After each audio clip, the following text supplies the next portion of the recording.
Today I'm going to show you how to use a nut breaker and see if they really work. Now, I got a bolt in here with a nut on it that's rusted. This is just an example. Obviously, I wouldn't care if I didn't need this one. I would just throw it away. But if this was attached to something and you couldn't get the nut to come off, let's say it's stripped, then you would use a nut breaker like this and cut it. So basically, it's got like a little pin that you screw in from the back side over here, and then it's got a cutter at that end that would cut that nut. Granted, that nut's not on that bolt very far, but it is rusted right where it is. I'm just going to see if this will actually might work better with a bigger one, because it doesn't seem like it wants to stay on this one properly. So there might be a limit to the size. It can't be too small, it just won't work. I think that's going to be the case here. It just wants to tip on me instead of tighten. I'm just going to go ahead and put a wrench on here like this.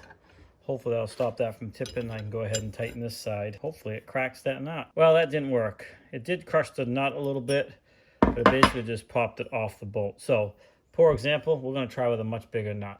Okay, we're now set up on a much bigger nut here. It's definitely crushing the nut because it's wiggling sideways. Oh boy, I don't know. I'm not impressed with these nut cutters. Putting a lot of pressure on this guy. It's certainly crushing the nut. I can see that it's crushing it in here, and it's oblonging it this way because I can see some spacing, but that cutter is just barely cutting in. All right, so I'm really putting a lot of pressure on this thing. Yeah, I would say I'm not impressed with these tools at all as far as cutting, at least not this particular one. This is a Craftsman cutter, and the nut clearly fits in there nicely, but it is just basically just crushing it. It's really not cutting it. All right, we're gonna have to call that a fail. What I'm gonna do is back this back off. We're gonna just kind of see what damage we did to that nut, but definitely not impressed. I'm a fan of Craftsman tools. I like them, but I've never had a lot of good luck with these cutters, and I've had a couple different ones, but this one here is certainly failing in this case. There is more damage to this side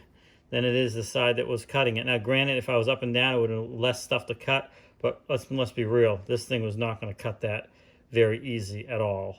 So, for Craftsman nut cutter breaker in this case, can't recommend it. But hey, maybe you've had better luck with yours. Let me know. Put a post in the comment down below, and let me know if you've had decent luck with these.